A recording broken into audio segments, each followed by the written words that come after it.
Do you think you will be able to trust the super intelligent AIs that you're developing? And then they answer yes. And this is almost insane, because the same people who cannot trust other people, for some reason, they think they could trust these alien AIs.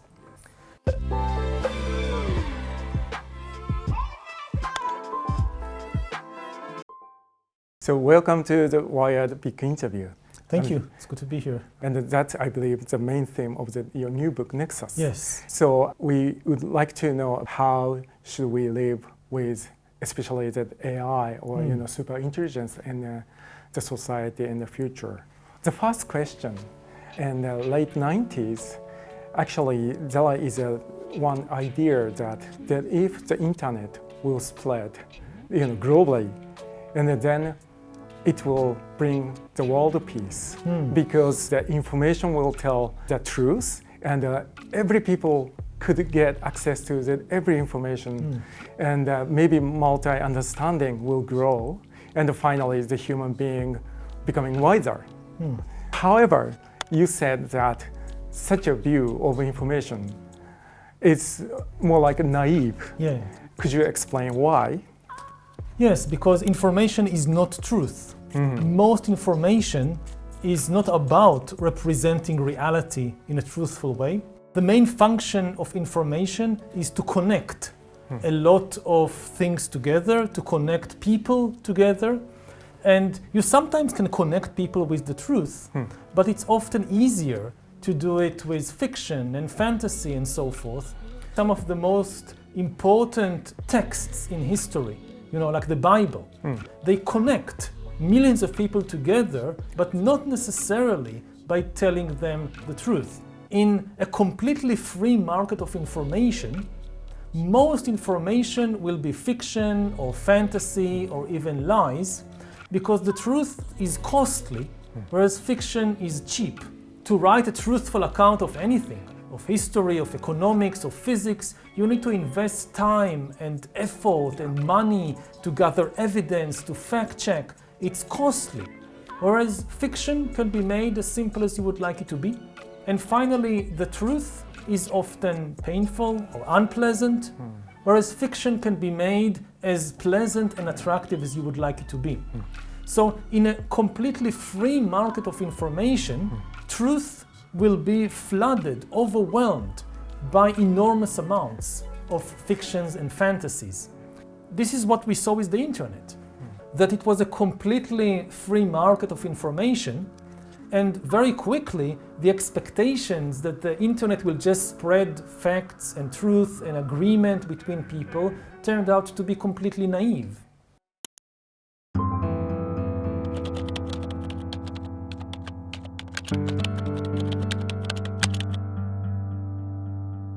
Recently, Bill Gates, in an interview of the New Yorker, initially he thought the digital technology will actually empower the people. But finally he realized that social networking is totally different than the previous digital technologies. And he said he realized too late. And he also said that the AI is also the totally different technology than the previous one. And if AI is totally different than the technology we have previously, is there anything we could learn from the history if there is nothing equivalent to the AI? And the most important thing to understand is that AI is an agent and not a tool. Previous information technologies, I hear many people say the AI revolution, it's like the print revolution, or it's like the invention of writing. And this is a misunderstanding, because all these previous information technologies, they were a tool in our hands. If you invent a printing press, you still need a human being to write all the texts, and you need a human being to decide what books to print. AI is fundamentally different. It is an agent. It can write books by itself. It can decide by itself to disseminate these ideas or those ideas, and it can also create entirely new ideas by itself. And this is something unprecedented in history, because we never had to deal with a super intelligent agent. But there were, of course, other agents in the world, like animals, but we were more intelligent than the animals. We were especially better than the animals at connecting. Why do we control the planet? Because we can create networks of thousands and then millions and then billions of people who don't know each other personally, but can nevertheless cooperate effectively. 10 chimpanzees can cooperate because among chimpanzees, cooperation is based on intimate knowledge, one of the other. But 1,000 chimpanzees cannot cooperate because they don't know each other. 1,000 humans can cooperate. Even 1,000,000 humans or 100 million humans. Like Japan today has more than 100 million citizens. Most of them don't know each other, nevertheless you can cooperate with them. How come that humans manage to cooperate in such large numbers? Because they know how to invent stories and shared stories. Religion is one obvious example. Money is probably the most successful story ever told. Again, it's just a story. I mean, you look at a piece of paper, or you look at a coin, it has no objective value. It can nevertheless help people connect and cooperate because we all believe the same stories about money. And this is something that gave us an advantage over chimpanzees and horses and elephants. None of them can invent stories like money. But AI can, which again, the emphasis on intelligence may not be may be misleading. Okay. The key point about AI, it can invent new stories, like maybe new kinds of money, and it can create networks of cooperation better than us. So you mentioned a lot about the religion. The important thing is you wrote in the book that those kind of the acceptance vision itself of the religion will affect about the acceptance of AI itself. Yes. In the Japanese or Asian way, in the animism way, we accept naturally more like an alien intelligence living together in the same environment, or like I would say multi-species things. Yes. Maybe it's vulnerable to accept about what AI will tell or something. But could you tell if also the advantage of those things? What would you say? Well, I think that the basic attitude towards the AI revolution should be one that avoids the extremes of either being terrified that AI is coming and will destroy all of us, but also to avoid the extreme of being overconfident. I see. That, AI, it will improve medicine and it will improve education, it will create a good world. We need a middle path of, first of all, simply understanding the magnitude of the change we are facing. That all the previous revolutions in history pale in comparison with this revolution, because again, throughout history, every time we invent something, so we still have human beings making all the decisions. So for instance, in the financial system, I just recently read an article in Wired about an AI that created a religion and wrote a holy book of the new religion, and also created or helped to spread a new cryptocurrency. And it now has, in theory, $40 million, this AI. Wow. Now, what happens if AIs start to have money of their own and the ability to make decisions about how to use it? If they start investing money in the stock exchange.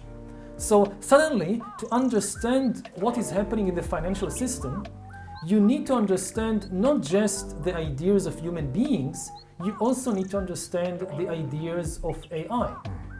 And AI can create ideas which will be unintelligible to us. The horses could not understand the human ideas about money. So I can sell you a horse for money. The horse doesn't understand what is happening because the horse doesn't understand money. The same thing might happen now, but we will be like the horses.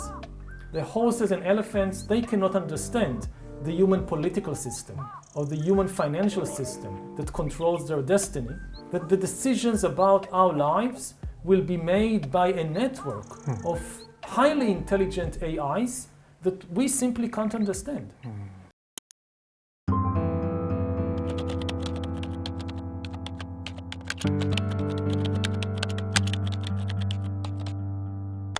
The AI's trust network we can't understand. And sometimes we say those things as not singularity, not only singularity, but hyper-object. Like a hyper-object means what you can't understand. Yeah. And that's context often said in environment things, the nature of the kind of system of Earth we can't understand fully. So, human being really struggling about how to adapt with those change of the climate or the big Earth systems. And maybe the AI is just coming up to the top list of how could we deal with. How human being could do, make being flexibility or even just deal with those hyper-object or just a singularity. How could we do that, if you can't understand fully? Ideally, we should be able to trust the AIs to help us deal with these hyper-objects, with these higher complex realities which are beyond our understanding. But the big paradox of the AI revolution, I think, is the paradox of trust.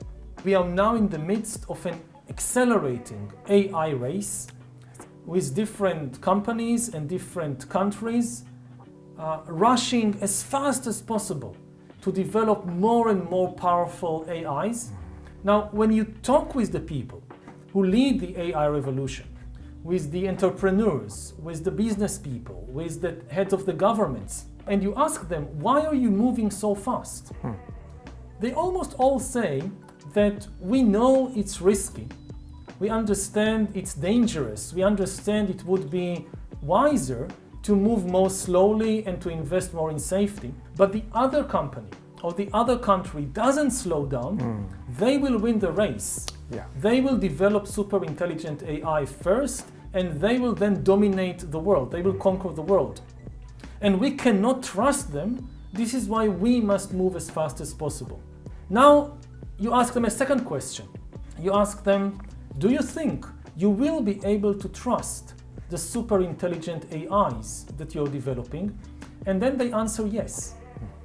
And this is almost insane because the same people who cannot trust other people, for some reason, they think they could trust these alien AIs. Yes. We have thousands of years of experience with human beings. We have some good understanding of human psychology, human politics. We understand the human craving for power, but we also understand how to check the pursuit of power and how to build trust between humans. With AIs, with super intelligent AIs, we have no experience at all. I see. So this situation, the safest thing would be to first of all build more trust with other humans. So it's amazing that today we have these networks of trust in which hundreds of millions of people cooperate on a regular basis. And there is no such thing as a completely free market. Some things can be created successfully by competition in a free market. We know that. But there are certain services, goods, essentials that cannot be maintained just by competition in a free market. Justice is one example. Let's say it's a free market, I sign a business contract with you, and then I break the contract. So we go to a judge, we go to a court. I bribe the judge. Suddenly you don't like the free market. You say, no. Courts should not be a free market. It shouldn't be the case that the judge rules in favor of whoever gives the judge most money. In that situation, you don't like the free market so much. There is always some kind of substratum of trust, which is essential for any competition.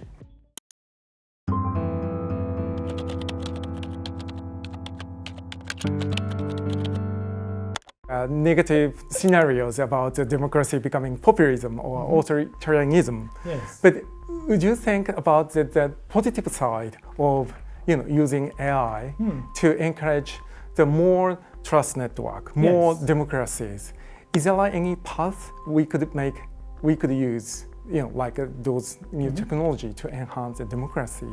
Absolutely. I mean, we've seen, for instance, that in social media, there are algorithms that deliberately spread fake news and misinformation and conspiracy theories and destroyed trust between people, which resulted in a crisis of democracy.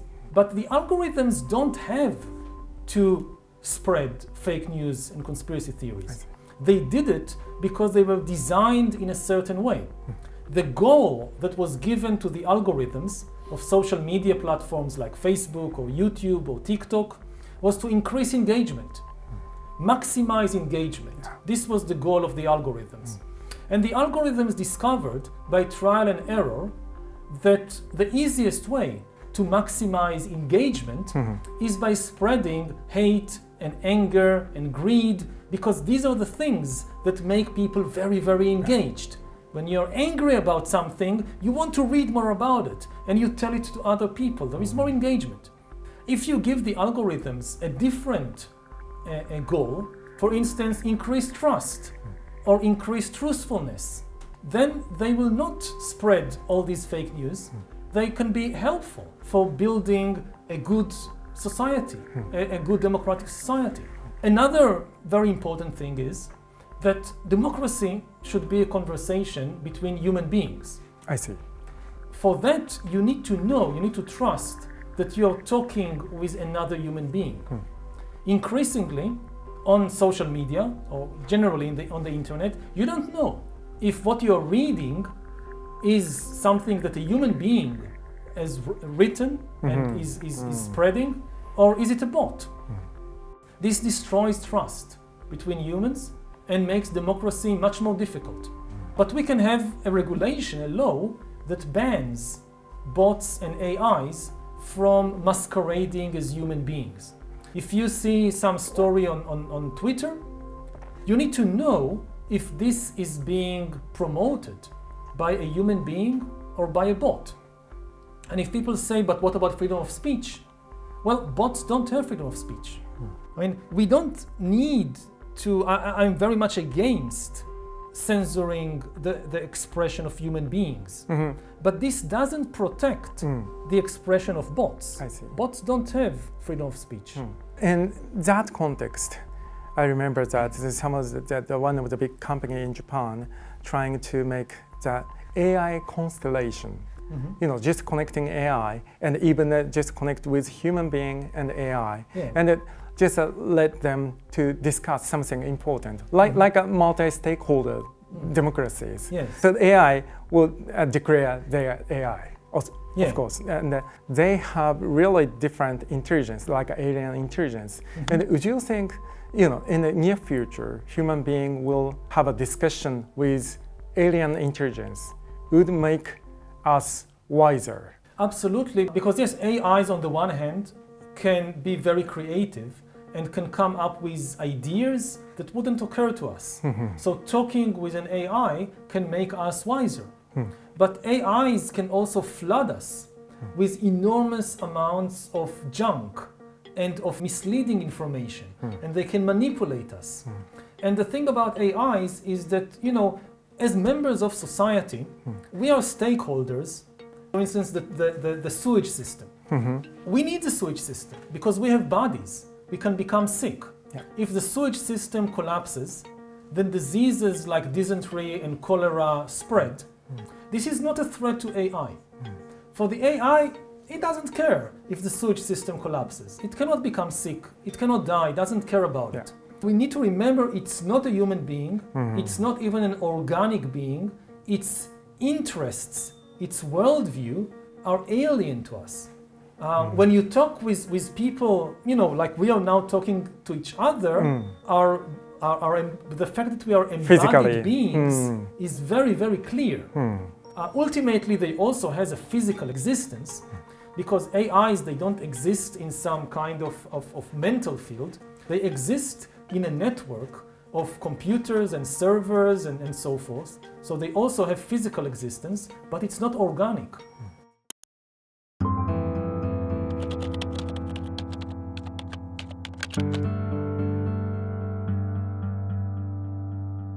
So, what is most important things for you when you think about future?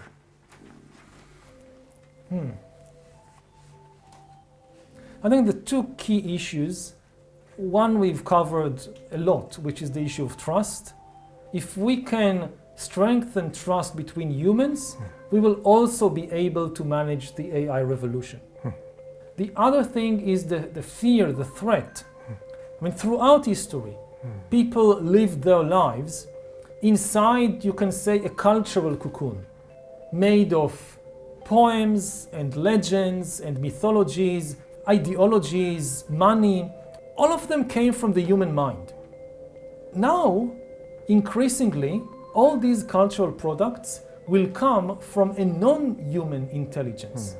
And we might find ourselves entrapped inside such an alien world and lose touch with reality. Because AI can flood us with all these new illusions that don't even come from the human intelligence, from the human imagination. So it's very difficult for us to understand this illusion. I see. Thank you very much for all the Thank interviews. It's really inspiring and a great message even for Japanese readership and wired Japanese readership too.